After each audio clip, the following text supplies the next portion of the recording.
CGL 2023 में 8,415 पदों पर भर्ती। कर्मचारी चयन आयोग ने जारी किया पदों का ब्यौरा। केंद्र सरकार के विभिन्न विभागों में होगी नियुक्ति। प्रयागराज प्रमुख संवाददाता।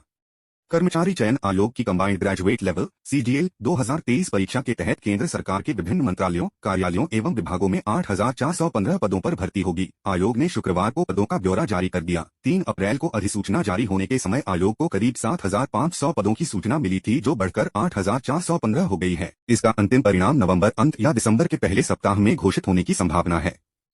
कुल 8,415 पदों में मंत्रालय वित्त के अधीन केंद्रीय अप्रत्यक्ष कर एवं सीमा शुल्क बोर्ड में इंस्पेक्टर के सर्वाधिक 2,389 पद हैं। इनमें अनारक्षित वर्ग के 1,197, अनुसूचित जाति 430, अनुसूचित जनजाति 202, ओबीसी 364 और ईडब्ल्यूएस के 196 पद हैं। कांस्टेबल जीडी 2024 भर्ती के आवेदन अगले सप्ताह से central armed police force CAPF, NIA और एसएसएफ में कांस्टेबल जनरल ड्यूटी जीडी और असम राइफल्स में राइफलमैन जीडी 2024 परीक्षा के लिए ऑनलाइन आवेदन अगले सप्ताह से संभावित हैं। 100 पदों की सूचना थी अधिसूचना के समय। 75 पद भरे जाने हैं। टैक्स असिस्टेंट के 900। अंतिम परिणाम दिसंबर पहले सप्ताह तक। बैक परीक्षाएं स्थगित। परीक्षा फॉर्म 25 तक भरें। समय से परीक्षा फॉर्म भरवाने में विफल कंपनी के चलते चरण सिंह विवि ने 20 नवंबर से 2 पालियों में प्रस्तावित वार्षिक बैक परीक्षा अगले आदेशों तक स्थगित कर दी है। विवि जल्द ही इसकी नई तिथियां घोषित करेगा। विवि ने वार्षिक और प्रोफेशनल बैक परीक्षा फॉर्म की अंतिम तिथि भी बढ़ा दी है। विवि ने कंपनी को अंतिम चेतावनी देते हुए 25 नवंबर तक सभी परीक्षा फॉर्म भरवाने के निर्देश दिए हैं। शुक्रवार तक कंपनी वार्षिक बैक में 24,000 में से 10,000 और सेमेस्टर में 1 लाख में मात्र 4,000 छात्रों के ही फॉर्म भरवा सकी है। कंपनी के जो हाल हैं, उसमें तय समय तक प्रक्रिया पूरी होने की उम्मीद नहीं है। कार्रवाई क्यों नहीं? रजिस्ट्रार से मिले छात्र। शुक्रवार सुबह अक्षय बैंसला, विनीत चपराना एवं अंकित अधाना के नेतृत्व में छात्र रजिस्ट्रार धीरेन्द्र वर्मा से मिले। छात्रों ने फॉर्म भरने में आ रही खामियों में सुधार कराने और कंपनी पर कार्रवाई की मांग की। छात्रों के अनुसार कंपनी ने बैक पेपर में श्रेणी सुधार के फॉर्म भी भरवा दिए, जबकि ये फॉर्म नहीं भरे जाने चाहिए थे। छात्र ये फॉर्म जमा भी कर चुके हैं। कंपनी ने विषय में श्रेणी सुधार के फॉर्म भी भरवाए हैं, जो गलत हैं। छात्रों के अनुसार फॉर्म भरते वक्त एनएपी पंचम सेमेस्टर में रिजिट मांगा जा रहा है, जबकि यह अभी उपलब्ध नहीं है। अब 25 नवंबर तक भरे बैक परीक्षा फॉर्म। विवि में BA, BCom, BSc, MA, MCom वार्षिक बैक और बीएफए, बीएससी बायोटेक, बीपीटी सहित विभिन्न वार्षिक प्रोफेशनल बैक परीक्षा के फॉर्म अब 25 नवंबर तक ऑनलाइन भरे जा सकेंगे। छात्र 26 नवंबर तक ये फॉर्म संबंधित कॉलेज में जमा कराएंगे, जबकि कॉलेज ये फॉर्म कैंपस में 30 नवंबर तक जमा करेंगे।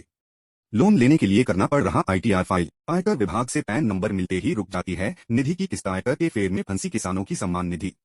किसानों को क्यों करना पड़ता है आईटीआर फाइल? होम लोन के लिए, ट्रैक्टर खरीद के लिए, रोजगार के लिए ये नहीं ले सकते हैं योजना का लाभ। सभी संस्थागत जमीन के मालिक, पूर्व या वर्तमान में संवैधानिक पद रखने वाला व्यक्ति, पूर्व या वर्तमान में केंद्र या राज्य सरकार में मंत्री, 10,000 रुपए या उससे अधिक की मासिक पेंशन पाने वाला व्यक्ति, वे व्यक्ति जो इनकम टैक्स जमा करते हैं।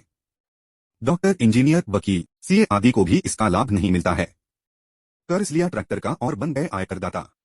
बैंक से किसी तरह का लोन लेने के लिए 3 साल का आईटीआर देना होता है। किसान रोजगार करने या ट्रैक्टर अथवा होम लोन लेने के लिए आईटीआर फाइल करते हैं। आईटीआर फाइल करते ही इनके खाते में स्वतः ही आयकरदाता का स्टेटस अपडेट हो जाता है। आयकरदाता बनते ही किसान को अमीर मान लिया जाता है और उसे किसान सम्मान निधि के लिए अपात्र घोषित कर दिया जाता है। हापुड़ के धनौरा क्षेत्र के किसान विकास त्यागी ने बताया कि 2 साल पहले उसने रोजगार करने के लिए आईटीआर की फाइल की, तो आयकर विभाग में उसका नाम जाते ही किसान सम्मान निधि रोक दी गई। किसान नीरज शर्मा ने बताया कि बैंक से लोन नहीं मिल रहा था, जिसके चलते 3 साल की आईटीआर फाइल कराई गई। आईटीआर फाइल होने के बाद सम्मान निधि रोक दी गई।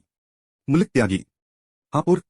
बैंक से ट्रैक्टर या किसी अन्य जरूरत के लिए लोन लेना किसानों के लिए मुसीबत बन गया है। लोन लेने के लिए बैंक में आईटीआर देना होता है और आईटीआर फाइल करते ही किसानों को आयकरदाता मानकर प्रधानमंत्री किसान सम्मान निधि रोक दी जाती है। इस समय प्रदेश में 1 लाख से ज्यादा किसान ऐसे हैं जिनकी किस्त या तो रुकी हुई है या फिर रिकवरी के लिए इन्हें नोटिस दिया गया है। कई जिलों में करोड़ों की रिकवरी हो भी चुकी है।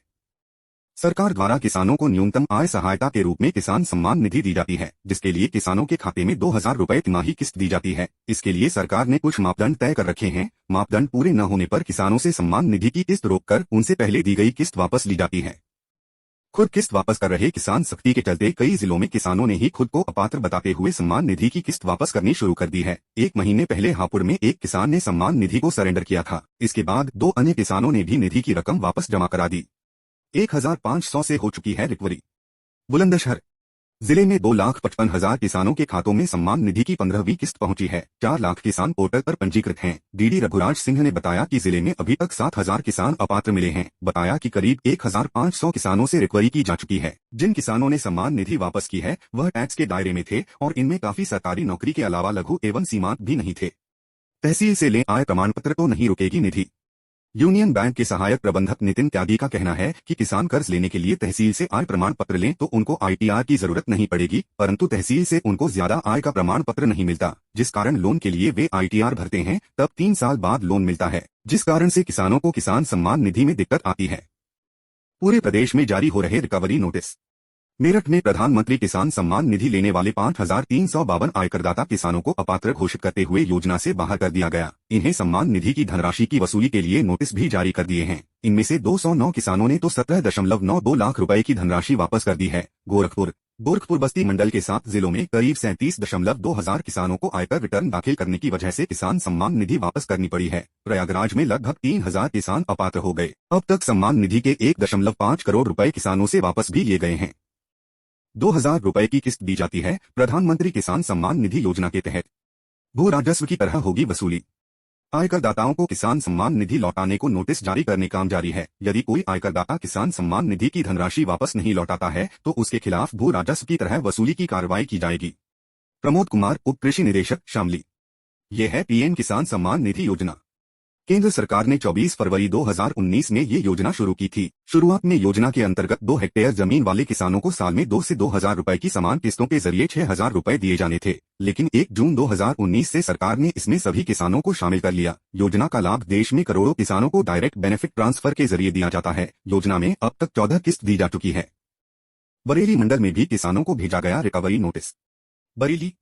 बरेली मंडल के 4 जिलों में भी आयकरदाता किसानों को नोटिस भेजकर सम्मान निधि की रिकवरी की जा रही है। बरेली जिले में 8,314 किसानों को रिकवरी नोटिस जारी की गई थी। अब तक 15 किसानों ने 1,08,000 रुपए वापस किए हैं। शाहजहांपुर में 800 किसानों से 91 लाख रिकवरी की गई है। पीलीभीत में 295 किसानों से 26.62 लाख की रिकवरी की प्रक्रिया जारी है। बदायूं में 850 किसान सम्मान निधि का 80 लाख रुपए वापस कर चुके हैं। वहीं मंडल के पड़ोसी जिले लखीमपुर खीरी में 182 किसानों से 15,40,000 की वसूली हुई है। डेंगू चिकनगुनिया की रोकथाम के प्रयासों से हाईकोर्ट नाखुश।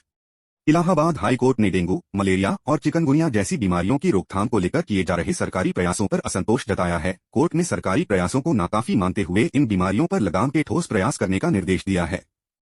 इस संदर्भ में स्वत कायम जनहित याचिका पर मुख्य न्यायमूर्ति प्रीतिंकर दिवाकर एवं न्यायमूर्ति अजय भनोट की खंडपीठ ने कहा कि डेंगू, मलेरिया, चिकनगुनिया आदि की रोकथाम के लिए सरकारी प्रयास नाकाफी हैं। राज्य सरकार इसके लिए प्रभावी कदम उठाए। कोर्ट ने कहा कि बीमारियों पर नियंत्रण के लिए सरकार की ओर से ठोस कार्यवाही नहीं हो रही है, जिससे बड़ी संख्या में लोग इन बीमारियों की चपेट में आ रहे हैं। इससे पूर्व कोर्ट ने हाई कोर्ट बार एसोसिएशन के महासचिव नितिन शर्मा एवं अधिवक्ता आदित्य भूषण को इस मामले में एमिकस क्यूरी नियुक्त करते हुए उनसे रिपोर्ट मांगी थी।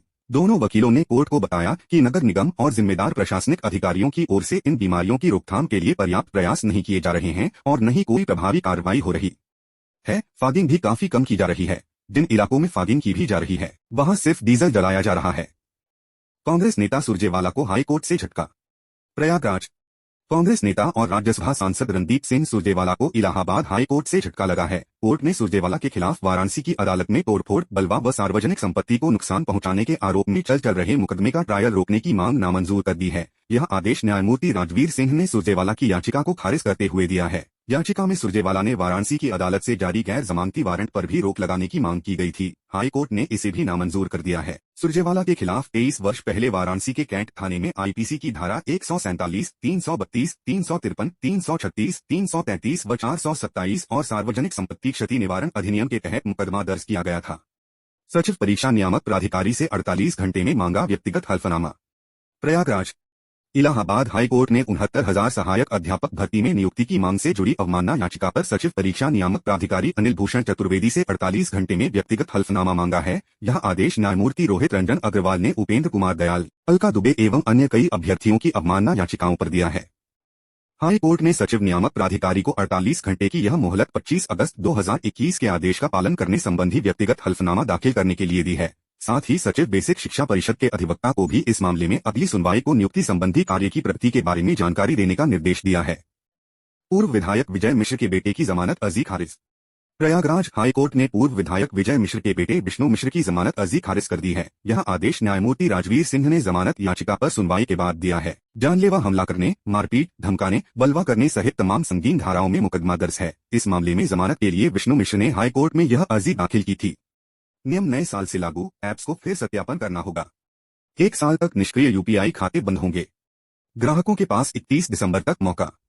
बैंक या ऐप कंपनियां यूपीआई खाते को बंद करने से पहले संबंधित ग्राहक को ईमेल या मोबाइल संदेश भेजकर सूचित करेंगी। उन्हें जरूरी प्रक्रिया पूरी करने के लिए कहा जाएगा। 1 साल से कोई लेन देन न करने वाले ग्राहकों के पास 31 दिसंबर तक मौका है कि वे कम से कम एक लेन देन कर ले ताकि उनका यूपीआई खाता सक्रिय रहे। नई दिल्ली एजेंसी।